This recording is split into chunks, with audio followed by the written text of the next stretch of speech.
yonna gy'osinzira okutulaba tukwagala nnyo, naddala gwali ku mukutu ogwa There is Still Hope. Oba ng'oli mu Uganda ate nawali mitala w'amayanja, weebale kubanga ate otugoberera. Mukama tukwebaza era twenyika mu ndagaano y'omusaayi gwo okuyita mu Kristo Yesu omwana wa Katonda omulamu. Buli atulaba n'addamu amiina. Kakati manyi oba nammwe obutambi buno mwabulabye. Wali obutambi bwa saturatinze nnyo evangelist sister waffe yabadde abuulira enjiri. Omusamize n'avaayo n'amweyimbamu, n'ayagala omutataaganya omukangakanga. Manyi sitaani ye tewali kyamaanyi nnyo kyasobola kukola okuggyako okukangiriza n'okutiisatiisa n'akulowoozesa nti w'amaanyi nnyo. Kati ebyo abikola oggyemu okutya nti n'ekyobadde osobola okukola okisuulewo. Niyo twebaza sisita ono nti yalaze confidence. Yalaze nti gwe yakkiriza amumanyi n'ekyakola akitegeera, ali mu ye w'amaanyi n'okusinga ono omusamize. So yategedde ebintu bingi okukomekkereza ng'omusamize awanguddwa. Ekyo si kyangu, kitwala commitment, okwewaayo n'okuzimba enkolagana ne Kristo. Otherwise oyinza obutasobola. Kale njagala olaba obutambi obwo. Omusamize ono yabadde akyokoza nnyo sisita, n'amulemesa n'obuulira enjiri, n'ayogera bino, yayogera olokole mukwata abaana. Omanyi ne twali tukula, nze nali musiraamu, naye we twali tukula twawuliranga nnyo ebisitoola ebyo abalokole ekiro mu overnight bajjako amataala ne beekola ekyajabu. Bintu bingi bye twawuliranga nga babyogera, ate naffe ne tubikkiriza by then kubanga twali ignorant nnyo. Naye omala kujja mu kintu n'ogamba buno bwali bulimba bwennyini obuwedde ki? Obuwedde emirimu. Kakati n'oyo omusomize byayogera naye yabiwulira buwulizi, tabirinaako ki? Tabirinaako obukakafu. So kolaba olutalo olwo ate mu nkomekkereza yaalwo Yesu asigalayo. Abalokole mukwata abaana siya kwe tokimanyi oba tokimanyi ne musumba kayanja omukulu kati ate gw'okyali mulokole muto ekwe tolamuse naawe olaluse oli kukuba olaba engosimba enviiri Yesu yeebazibwe.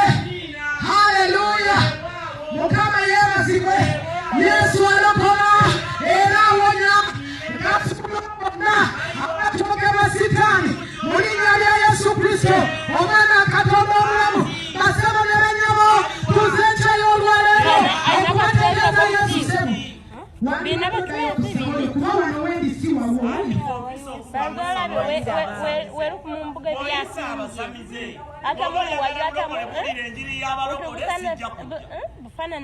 Sijja kujja ng'owulira abalokole naye bw'oyita abasamira nzija.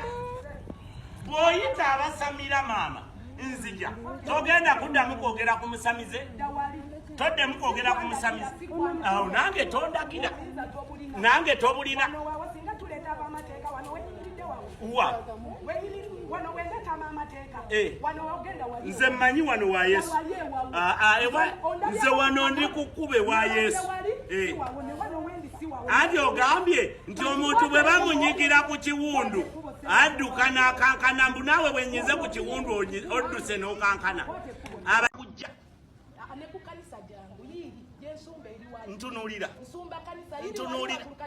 anti tunula eno tunula eno wano wozze nze sinnakwata muzindaalo kujja ku kkanisa, wabula bw'oba omanyi oli ku kkubo ku nsi ya Yesu nga ye kkubo n'amazima n'obulamu.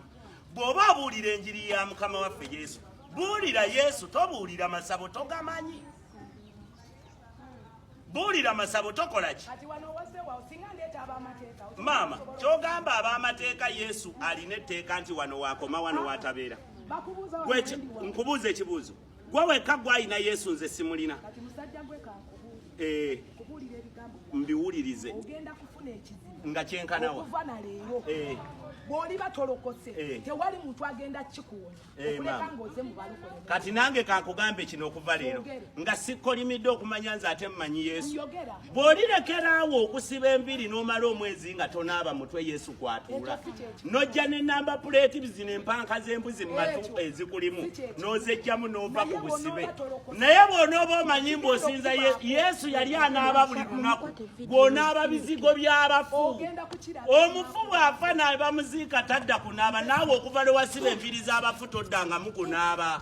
Naye lw'ojjako enviiri z'abafu lw'ofuuka omulamu. Kati Yesu owaddala yali tasiba nviiri. Kati gwe nnyabo gwe n'ebikolimo byo mukyekolimira. Nze nekolimiramu gwe maama n'omusumba wajja nanneegayirira. Nkulageko oyagala kakasa kale wuliriza bw'oba tolina kyotya nange nsinzidde mu nnyingo ya Yesu ekkubo n'amazima n'obulamu.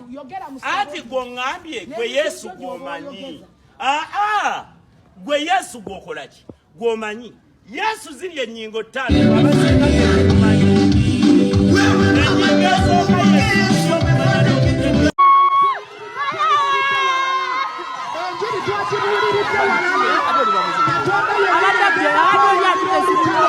Mulinya lya Yesu Kristo basaba nsaba temulwana mumuleke. Mukama yeebazibwe. Haleluya. Katonda agenda kwerwanira olutalo era mugenda kulaba ekigenda okubeera ku kitundu kino. Katonda agenda kweraga n'abeekyalo bakikoowadda bakoowadde okubasamirira. Abeekyalo bakoowadda kyogalaba nabo bavuddeyo. Waliwo abakooye ebintu bw'ebityo bakoowa amaanyi g'ekizikiza. Kyetuva tubaleetedde Yesu enkya y'olwaleero. Kyetuva tubategeeza nti Yesu alina amaanyi. Tubategeeza nti Yesu talemererwa. Abange Katonda owaffe yeerwanira. Owaffe tafaayo kweraga nti ye akola bw'ati ne bw'ati. Naye Yesu waffe alina amaanyi. Yesu alokola abaawona. Erinnya lya Yesu lirina amaanyi. Erinnya lya Yesu teriremererwa. Erinnya lya Yesu lyawangula amagombe. Erinnya lya Yesu litambuza abalema. Erinnya lya Yesu lizuukiza abafu. Erinnya lya Yesu likola byamagero. Erinnya lya Yesu liwonya endwadde. Erinnya lya Yesu lisumulula abasibe. Waliwo erinnya eritalemererwa. Waliwo erinnya eryawangula amagombe. Waliwo erinnya eryawangula Setaani. Erinnya Yesu gwe tuleese enkya y'olwaleero. Yesu lyekubo n'amazima n'obulamu. Era buli ayita mu ye agenda kulaba Katonda.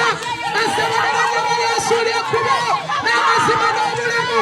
Era buli ayita mu ye agenda kulaba Katonda. Haleluya.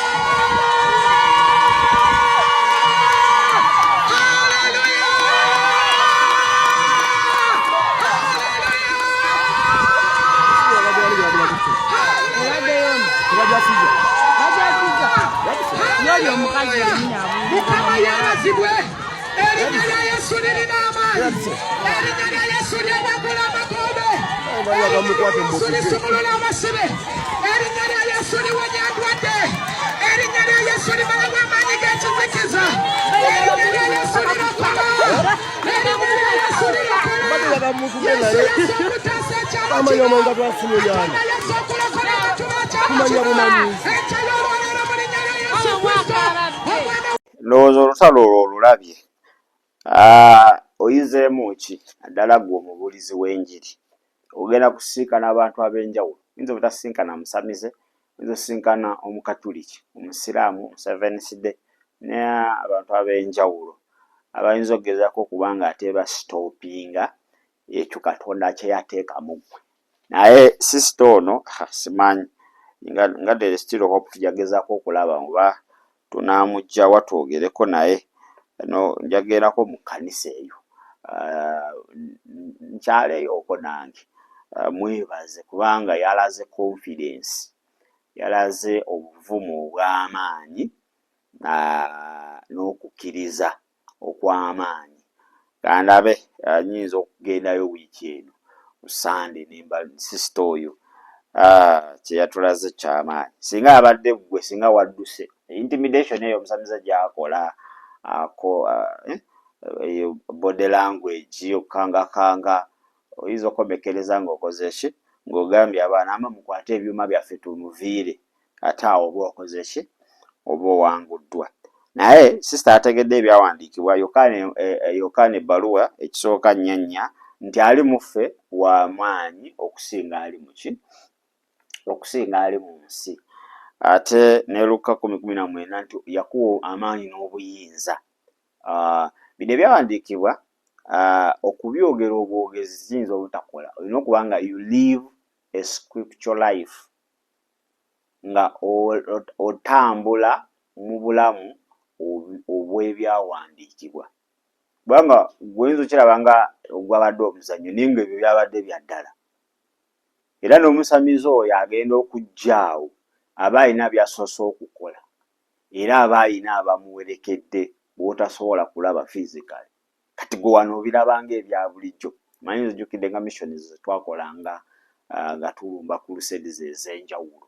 Mweteekateeka ne muwamba obwengula, buli kimu ne musooka mu kikola. So ogenda otuuka ku scene physically, enteekateeka zonna oba omaze ozibaga mu nsi ey'omwoyo, era olutalo oba omaze olulwana mu nsi ey'omwoyo. Kati wano oba oyagala kujja kulaga na kutuukiriza ekyo ky'obadde okola ky'obadde okola.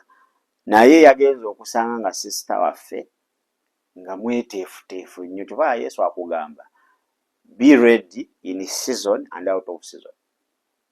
Zawala we nagenda neŋŋamba sisita, in fact ntera obeera ku social media okwo ku TikTok n'ensoomooza nnyo ababeerako, negamba tuwe saala eggulawo service yaffe nga tugenda okubaako bye tugabana. Oyo n'agaha nga seetegese enkya. Ekyo kiraga unseriousness nti omuntu there's an opportunity. Ate kankubuulire omukkiriza, any time you must move when you are prepared.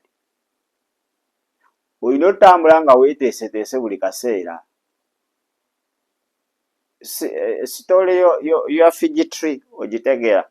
Oba fig tree mu Luganda kyeki? Gwe muzayituuni, gwe muzabbibu.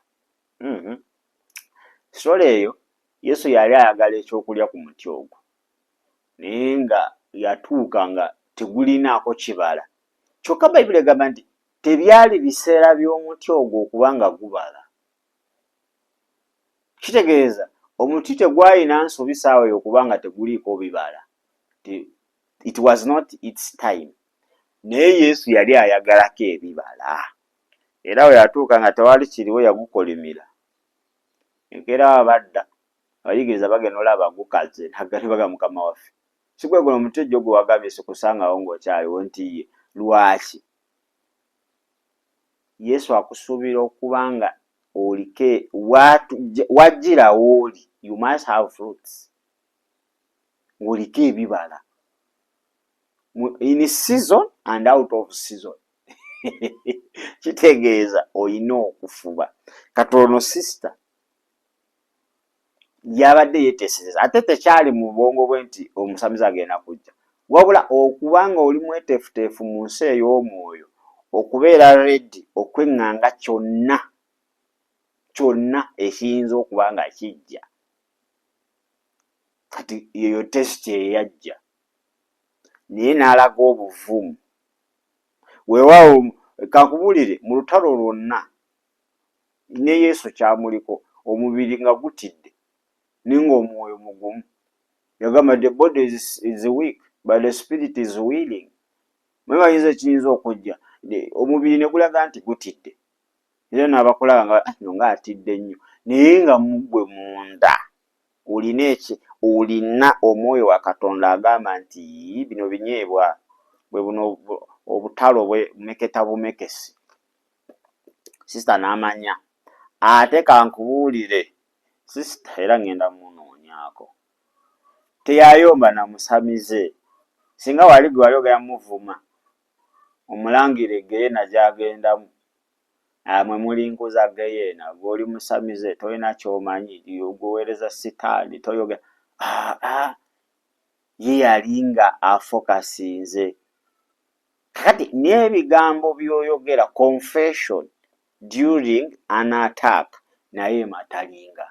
Bigambo ki by'oyogera ng'olumbiddwa? Ndowooza ki gy'oba nayo ng'olumbiddwa? Ye yamanya nti ono omusamize, ye ng'omuntu talina buzibu, naye waliwo ekimulimu. Kati ekimulimu tosobola kivuma buvumi nekigenda. In fact kyagala okivume. Okivume obanga okigambye yingira mu nze. So yamanya yakontrolinga obusungu kuba yali anyiiza omusamize naawe omulabi. Yakontrolinga obusungu, nakontrolinga olulimi lwe. Okitegeera? So olutalo n'awulekera Mukama Katonda. Era omusamize neyekyanga n'akola ki? N'agenda. Nabagamba Sitaani amanyi Bayibuli naye tagitegeera. So omusamize naye ali mu byawandiikibwa mwayagala amukonfusinga. Amulaga nti amanyi Yesu. Sitaani amanyi Yesu kankubuule wadde tokimanyi. Ojjukira omuvubuka eyali asula mu mpuku nga bamusiba gundi amasanga. Yesu yali ajja emizimu gyagamba gitya? Gyati akigamba wuuyo tumumanyi, Yesu tukumanyi. Kiki kaseera kaffe nga tekannaba. Tukumanyi oli mwana wa Katonda omuki? Ni mu bikola by'abatume ojjukira kali akawala nga kagoberera aba Peetero. Mube baweereza ba Katonda mubawulirize. Sitaani amanyi Yesu y'ani. Okitegeera? Kati omusaize naye agezezaako mbu amuconfusing biki amulage nti by'olimu finaffe tubimanyi teri kipya ky'oyinza kwogera. Naye you must remain focused. Okitegeera? Ne wagenda n'aleeta ebintu n'asimba n'akola ki ebyo byonna mubikutiise. Kankubuulire, the greatest weapon of the enemy is fear. Buli wofunamu okutya oba owedde. Naye essaawa eyo njagala ebyawandiikibwa obirabe nti these scriptures are active and living. Bukya kuwangula. Okitegeera? Era nga nzike nali mukomera. Sitaani naye yankuba obwama. Sajja bakuwa offer ziri awo, girawo oti. Naye omwoyo yaŋŋamba nedda. Gwasooseeyo. Count it joy when you are persecuted because of Christ. Sanyuka. Ekyo nyeŋŋamba siya. Ayeziramu amaanyi mangi. So mu kaseera nga tulumbiddwa, Sitaani ayogera. Ate agezaako okuleetera opportunities way out. Naye ng'ezo opportunities eziringa way out ate zongera kutwala buziba bwakyo ekizibu ky'olimu. Kitegeera? So tegeera nti olutalo lwa Kristo si lulwo. Ono sister yategedde nti olutalo si lulwe. Ate nekira nebaza nti n'ababadde emabega tebaavudde muki? Tebaabuuseeko waya ng'enjogera ennaku zino. They control themselves. Bamanya nti kakano tulina musibira mu nsi ya mwoyo. Osoma eky'emirembe ekyokubiri 2:15 olutalo lwani lwa Mukama okuva Exodus 14:14 God will fight for you. Katonda ajja kukola ki? Ajja kulwanira. Ate tulaba Dawudi we yali alomba Samwiri, we yali alomba Goliath mu Samwiri ekisooka 17 lunyirira I think lwa 14 okiririra ddala. Era Mukama ajja kulwanira.